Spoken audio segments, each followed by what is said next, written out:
সাংবাদিক সম্মেলনে উপস্থিত আছেন প্রদেশ সভাপতি তথা রাজ্যসভা সাংসদ শ্রী রাজীব ভট্টাচার্য মহোদয়, উপস্থিত আছেন প্রদেশ মুখ্য প্রবক্তা শ্রী সুব্রত চক্রবর্তী মহোদয়। আজকের এই সাংবাদিক সম্মেলনে বিস্তারিত তথ্য তুলে ধরবেন শ্রী রাজীব ভট্টাচার্য মহোদয়। আমি ওনাকে অনুরোধ করছি আজকের সাংবাদিক সম্মেলনে বিস্তারিত তথ্য আপনাদের সামনে তুলে ধরার জন্য।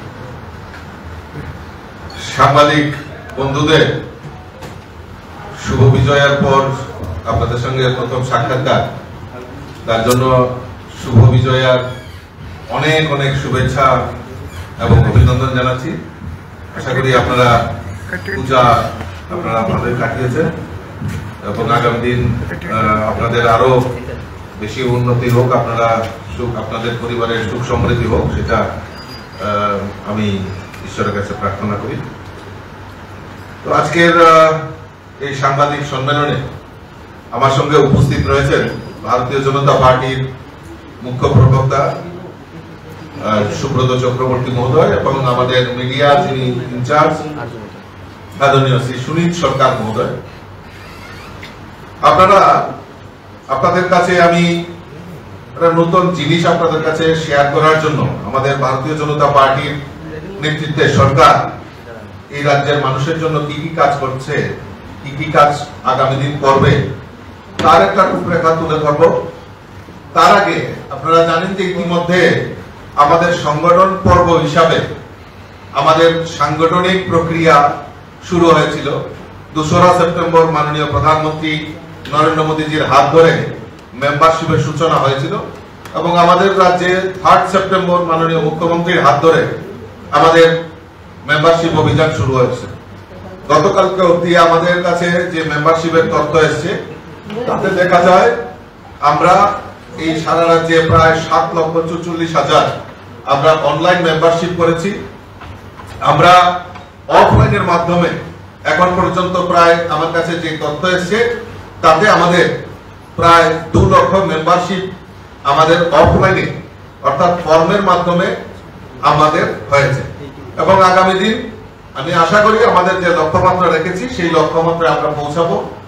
এবং অ্যাক্টিভ মেম্বার, এটা প্রতি 6 বছর অন্তর অন্তর আমাদের অ্যাক্টিভ মেম্বার নিতে হয়, সেই ক্ষেত্রেও আমরা উল্লেখযোগ্য সাড়া পাচ্ছি। আমাদের কার্যকর্তারা এই অ্যাক্টিভ মেম্বারশিপে অংশগ্রহণ করছেন এবং আমাদের সাংগঠনিক প্রক্রিয়া হিসাবে আগামীকালকে আমাদের রাজ্যের প্রভারী ডক্টর রাজদীপ রায়, আমাদের সংগঠন মন্ত্রী আদরণীয় রবীন্দ্র রাজুজি এবং আমাদের নর্থ ইস্টের কোঅর্ডিনেটর সম্বিত পাত্রাজি এবং রাজ্যের মাননীয় মুখ্যমন্ত্রী প্রফেসর ডক্টর মানিক সাহাজির পৌরোহিত্যে একটা সাংগঠনিক বৈঠক অনুষ্ঠিত হবে। সেখানে আগামী দিনে সংগঠনকে সাজানোর জন্য সেখানে বিস্তারিত আলোচনা হবে, সেখানে একটা ওয়ার্কশপ করা হবে। আমি যেটা আপনাদের সামনে এখন তুলে ধরছি সেটা হলো আমাদের এই রাজ্যের সরকার, রাজ্যের ভারতীয় জনতা পার্টির নেতৃত্বে সরকার গত কিছুদিন আগে আপনারা দেখেছেন যে আমাদের রাজ্যের মাননীয় মুখ্যমন্ত্রী দিল্লিতে আমাদের যিনি সড়ক পরিবহনের মন্ত্রী ওনার সঙ্গে এবং রোড এন্ড ট্রান্সপোর্ট মিনিস্টারের সঙ্গে বৈঠক করেছিল। সেখানে এই রাজ্যের এই ন্যাশনাল হাইওয়েকে আরো ত্বরান্বিত 4 লাইন করার জন্য সেখানে প্রায় 2800 কোটি টাকার একটা প্যাকেজ আমাদের এই রাজ্যকে দিয়েছে। আমরা রাজ্যবাসীর তরফ থেকে ওনাকে অসংখ্য অসংখ্য ধন্যবাদ এবং শুভেচ্ছা জানাচ্ছি। আপনারা জানেন ইতিমধ্যে আমাদের এখানে ত্রিপুরা রাজ্যের ডেন্টাল কলেজ, আমাদের এই ডেন্টাল কলেজে যেটা আসন সংখ্যা ছিল 50, আজকে সেই আসন সংখ্যা আরো 13টি বৃদ্ধি হয়েছে। টোটাল 63টি আসন আমাদের, যেটা মানে যারা বিডিএস পড়বে তার জন্য এই ডেন্টাল মেডিকেল কলেজের আসন সংখ্যা বৃদ্ধি করেছে। মাত্র সবে সেটা শুরু হয়েছে, তার মধ্যে এত বড় অ্যাচিভমেন্ট এই ছাত্রছাত্রীদের ক্ষেত্রে সেটা উল্লেখযোগ্য সারা পড়বে বলে আমি মনে করি। আপনারা জানেন যে গত এই পূজা মরশুমকে সামনে রেখে আমাদের রাজ্য সরকার পিডিএস সিস্টেম অর্থাৎ রেশন শপের মাধ্যমে আমাদের যারা ভোক্তারা রয়েছেন, আমাদের এই রাজ্যের মানুষ রয়েছেন, তাদেরকে ফ্রি একটা রেশন দেওয়ার ব্যবস্থা আমাদের রাজ্য সরকার করেছে। চিকিৎসা পরিষেবার ক্ষেত্রে আমাদের রাজ্যে একটা উল্লেখযোগ্য পরিবর্তন আমরা দেখতে পাচ্ছি, কারণ কিডনি ট্রান্সপ্লেশনের মতো ব্যবস্থাও আমাদের এই রাজ্যে পরিকাঠামো নির্মাণ হয়েছে। তার জন্য আমি রাজ্যের মাননীয় মুখ্যমন্ত্রীকে ধন্যবাদ জানাচ্ছি।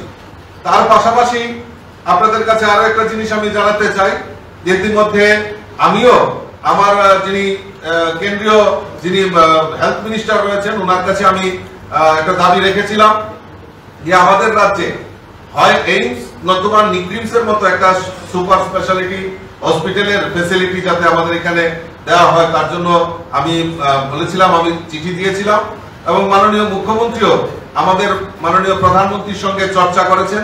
পরবর্তী সময়ে সেটা আমার সঙ্গেও চর্চা হয়েছে মাননীয় মুখ্যমন্ত্রী, এবং সেখানে কেন্দ্রীয় সরকার আশা করি যে আমাদের এই রাজ্যেও একটা সুপার স্পেশালিটি হসপিটাল যাতে নির্মাণ হয়, তার জন্য আমাদের কেন্দ্রীয় সরকার এবং রাজ্য সরকার যথার্থ ভূমিকা নেবে এবং সেখানে স্বাস্থ্য পরিষেবার ডেভেলপমেন্টের ক্ষেত্রে কোনো কম্প্রোমাইজ না, সেখানে আরো কিভাবে ডেভেলপ করা যায় তার প্রয়াস আমাদের রাজ্যের মাননীয় মুখ্যমন্ত্রী করছেন।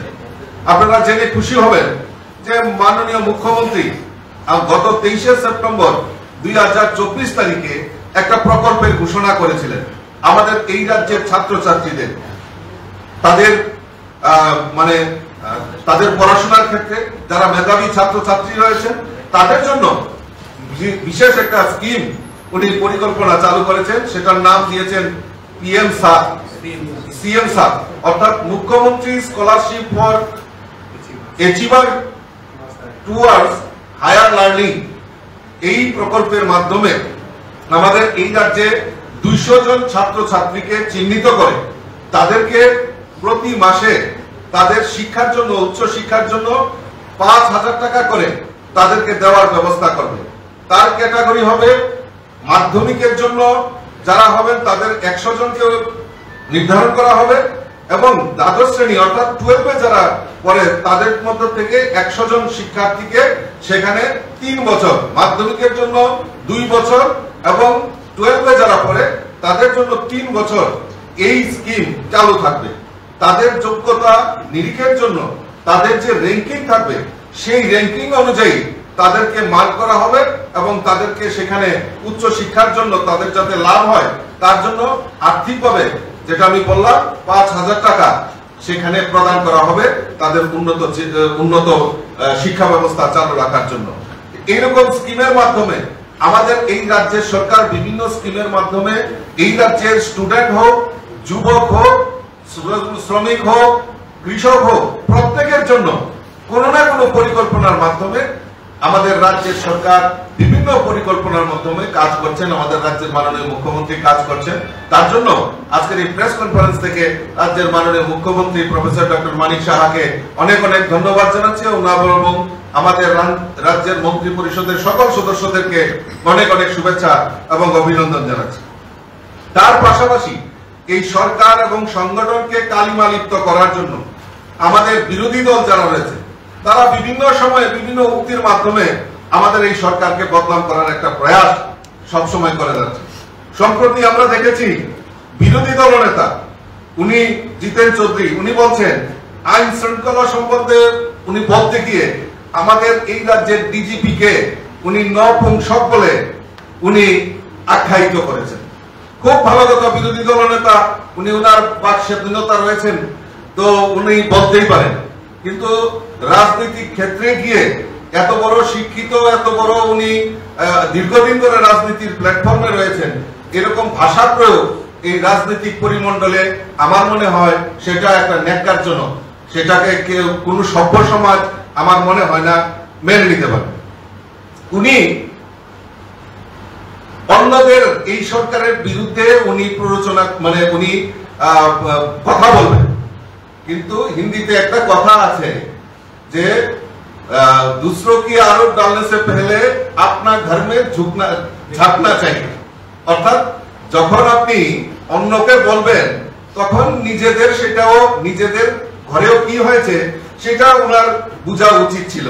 কাজেই উনি, আমি জানি না উনি কি ধরনের উক্তি করেন, কারণ উনি ওনারকে আমি প্রশ্ন রাখতে চাই আপনাদের মাধ্যমে, এই রাজ্যে বিধায়ক এবং মন্ত্রী, এসডিএম, পঞ্চায়েত চেয়ারম্যান থেকে শুরু করে বহু মানুষ এই রাজ্যে 25 বছরে, টানা 25 বছরে বামপন্থীদের শাসনে সেই রাজ্যে নিহত হয়েছে। কয়টার বিচার হয়েছে? আমি প্রশ্ন রাখতে চাই, আপনাদের মাধ্যমে ওনার কাছে প্রশ্ন রাখতে চাই, উনি জবাব দেন যে এই রকম দৃষ্টান্তমূলক শাস্তি এই ত্রিপুরা রাজ্যে দোষীদের হয়েছে, আমি আপনাদের মাধ্যমে সেটা জানতে চাই।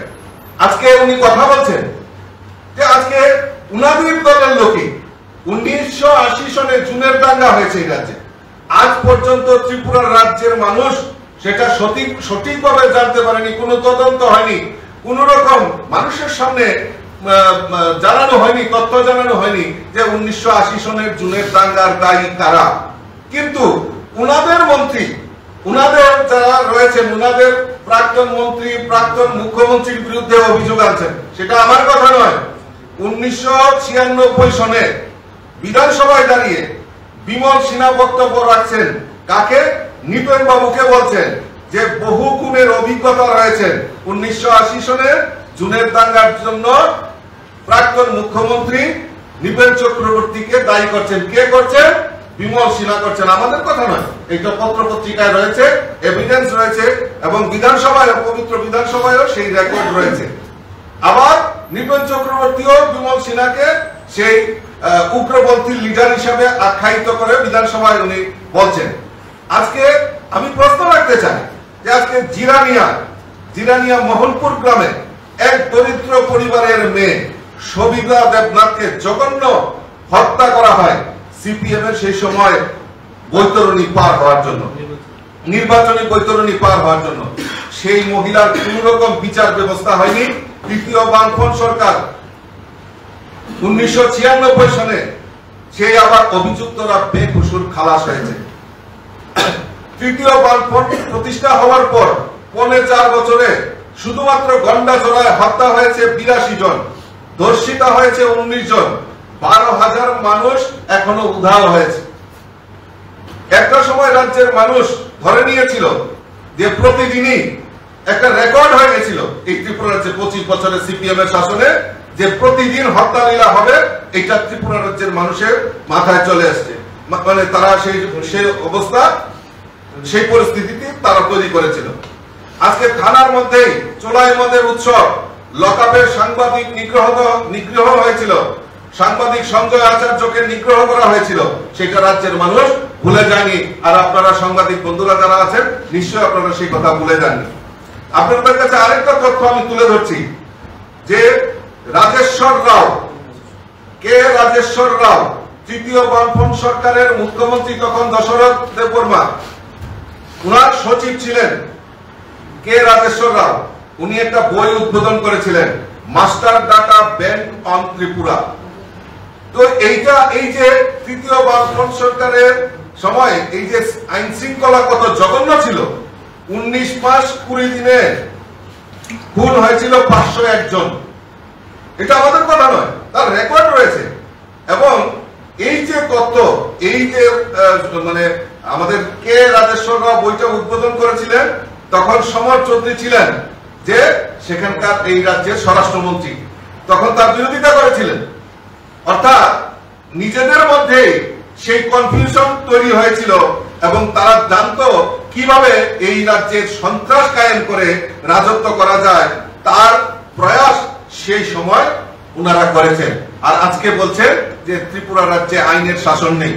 আমাদের মাননীয় মুখ্যমন্ত্রীকে ধন্যবাদ জানাই যে উনি জিরো টলারেন্সের মাধ্যমে এই রাজ্যের সমস্ত কিছু দমনের জন্য উনি প্রক্রিয়া করছেন। আজকে মুখ্যমন্ত্রী মানিক সাহাজি, উনার নেতৃত্বে সরকার একটা পদক্ষেপ নিয়েছে যে মাফিয়া, জমি দালাল, ড্রাগস, তাদের বিরুদ্ধে জিরো টলারেন্সের নীতি নেওয়া হয়েছে। ইতিমধ্যে আপনারা দেখেছেন যে আজকে যারা মাফিয়া, যারা জমির দালালির সঙ্গে জড়িত, তাদেরকে যে কেউই হোক সমাজে, তাদেরকে রেহাই করা হবে না। পুলিশ সক্রিয়ভাবে কাজ করে এবং নিরপেক্ষ দৃষ্টিকোণ রেখে সেখানে তদন্ত করে যারা মাফিয়া, জমির দালালি, ড্রাগস ব্যাপারী, তাদের কাউকে রেহাই করা হবে না। সে যত বড় নেতাই হোক আর সে যত বড় মাফিয়াই হোক, তাদের কাউকে রেহাই করা হবে না। জিরো টলারেন্সে আমাদের সরকার কাজ করছে এবং তদন্তে নেমে দেখা গেছে যে সেই সময় মানিক সরকারের সময় যারা এই জমির দালালি, ড্রাগস ব্যাপারীর সঙ্গে জড়িত, আজকে আবার তারা উকি মারার চেষ্টা করছে তার প্রমাণ হয়েছে। আপনারা ইতিমধ্যে দেখেছেন যে প্রাক্তন মন্ত্রীর ভাই পর্যন্ত অ্যারেস্ট হয়েছে তার এই কুকীর্তির জন্য। কাজে এখানে কোন রকম রেহাই দেওয়ার কোন ব্যবস্থা আমাদের রাজ্যের মাননীয় মুখ্যমন্ত্রী সেই জিরো টলারেন্সে কাজ করছে, তার জন্য ওনাকে ধন্যবাদ জানাই। আরো একটা ঘটনা আপনারা দেখেছেন যে মনো থানাতে একজন উপজাতি জনজাতি একজন লোকে সেখানে আপনারা দেখেছেন যে নিহত হয়েছে। কি ব্যাপার, কি আসল বিষয়, কিন্তু তৎক্ষণাৎ সেখানে এই ঘটনার তদন্ত আমাদের মাননীয় মুখ্যমন্ত্রী ঘটনার তদন্তের নির্দেশ দিয়েছেন এবং যারা 21 পার্সন তারা পুলিশের লোক হলেও তাদেরকেও অ্যারেস্ট করা হয়েছে, কোন রকম রেহাই নেই। অর্থাৎ যারা এই আইনকে হাতে নিয়ে কাজ করবে বা যারা এই ল এন্ড অর্ডারকে বিঘ্নিত করবে, সে যেই হোক সমাজে, তাদেরকে রেহাই করা হবে না, সেই মনোভাব নিয়ে আমাদের সরকার কাজ করছে। কাজেই নপুংসকতা শব্দ এখানে প্রযোজ্য নয়। এটা মানে উদ্দেশ্য প্রণোদিত ভাবে এইভাবে আমাদের সমাজকে বিকৃত করার একটা প্রয়াস করছে। মানুষ তার উপযুক্ত জবাব সবসময় দিয়ে থাকে, কারণ আমাদের ভারতীয় জনতা পার্টির কার্যকর্তারাও আমরা বিশ্বাস করি যে আমাদের এই যে মানে 25 বছরের জন্য যে পরিবর্তন, কেন পরিবর্তন করেছে? আজকে চাঁদা সংস্কৃতি বন্ধ হয়েছে, আজকে এই রাজ্যে একটা আইন শৃঙ্খলার বাতাবরণ তৈরি হয়েছে এবং যারা দোষী 21% তাদের কাউকে রেহাই করা হবে না, সেই দৃষ্টিকোণ রেখে কাজ করছে, যার ফলে মানুষের ভারতীয় জনতা পার্টির প্রতি আত্মবিশ্বাস এবং এই সরকারের প্রতি আত্মবিশ্বাস এসেছে যে না, এই রাজ্যের পরিবর্তন করে আমরা সঠিক জায়গায় সঠিক দায়িত্ব আমরা দিয়েছি, সেই জন্যই ভারতীয় জনতা পার্টির সঙ্গে রয়েছে।